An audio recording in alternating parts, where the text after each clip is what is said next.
પ્રભુ ઈસુના ગૌરવે નામમાં આજની પ્રેમી સલામ. જય મસીહ કી. Praise the lord. હાલેલુયા. પ્રકટીકરણના પુસ્તકના 20મા અધ્યાયના અંત ભાગનો અભ્યાસ કરીએ છીએ. આવતીકાલથી 21મા અધ્યાયનો અભ્યાસ કરીશું. પણ અંત ભાગમાં મુવેલા તથા જીવતાનો ન્યાય થનાર છે.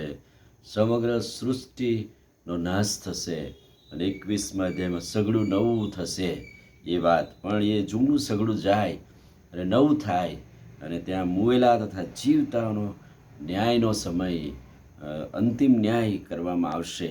એ પ્રભુના વચનો લખવામાં આવેલા છે. પણ યોહાનની સુવાર્તા 3 અધ્યાય 18મું વચન તમે જોજો. તેના પર જે વિશ્વાસ કરે છે તે અપરાધી ઠરતો નથી, પણ જે વિશ્વાસ કરતો નથી તે અપરાધી ઠરી ચૂક્યો છે. એટલે કે પૃથ્વી પર એવી વ્યક્તિઓનો ન્યાય થઈ ગયો છે. હવે ન્યાયકાળે જીવનના પુસ્તક ખોલવામાં આવે અને ત્યાં એનો ન્યાય, અંતિમ ન્યાય થાય, એમ પ્રભુનું વચન છે. એટલે પૃથ્વી પર પણ કહે છે કે તે અપરાધી ઠરી ચૂક્યો છે, એનો ન્યાય થઈ ચૂક્યો છે. યોહાનની સુવાર્તા 5મો અધ્યાય અને 24મું વચન. હું તમને ખચિત કહું છું કે જે મારા વચન સાંભળે છે અને મને મોકલનાર પર વિશ્વાસ કરે છે તેને અનંત જીવન છે. તે અપરાધી નહીં ઠરશે, પણ મરણમાંથી નીકળીને જીવનમાં આવશે. એટલે કે ત્યાં પણ ન્યાયની વાત લખેલી છે. ત્યાં પણ ન્યાયી માણસ એ વિશ્વાસથી જીવશે. ત્યાં પણ એ કહે છે કે અનંત જીવન પામી ચૂક્યો છે. ત્યાં એનો ન્યાય થઈ ચૂક્યો છે અને કહે છે કે મોકલનાર પર વિશ્વાસ, દેવના વચન પર વિશ્વાસ કરીને અનંત જીવનની ખાતરી પામી ચૂક્યો છે.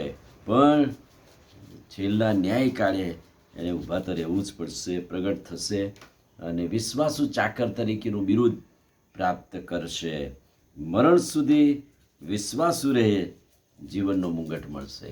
પણ એકવાર ન્યાયી ઠર્યા પણ પછી મરણ સુધી વિશ્વાસુ રહેવું એ જરૂરી છે.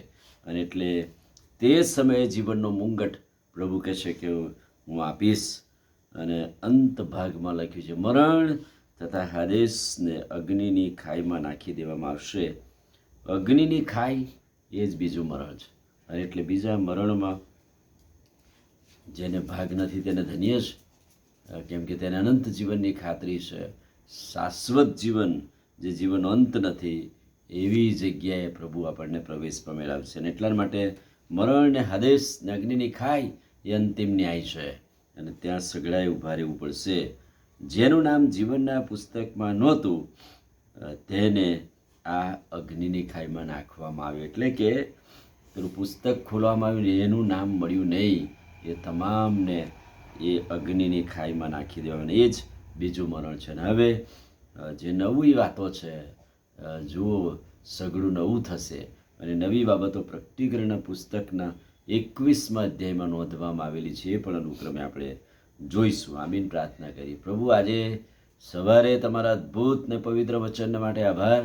વચનના પ્રકાશમાં દોરો, અંતિમ ન્યાય સુધી પહોંચવા વિશ્વાસુ રહેવા અમારી મદદ કરો. પ્રભુ ઈસુના નામમાં માંગીએ છીએ, સાંભળો ને માન્ય કરો. આમીન. God bless you.